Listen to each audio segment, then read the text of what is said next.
Hey everybody, welcome back to my Grow Like a Pro YouTube channel. In today's video, we're going to start off some watermelon seeds. So I've just got a little piece of brown paper.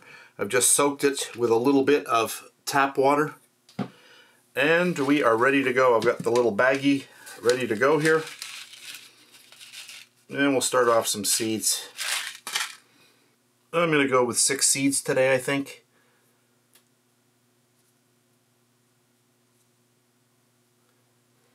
They're sticking to my finger. Okay, I'm going to add a little bit more water here.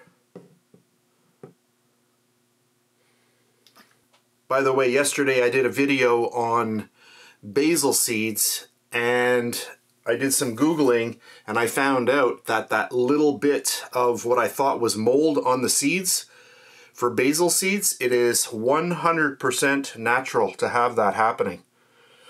Anyway, I'm going to fold this over. Close it down,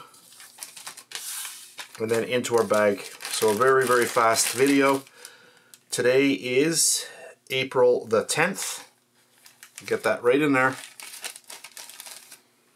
So I just checked my calendar. It is the 11th of April. I think I said it was the 10th.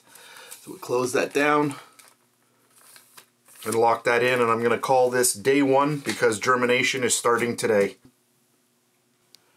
So there we go. So that's the end of this video. When these start to germinate, then I'll be back with an update. So thanks very much for watching, and I'll catch you on the next one.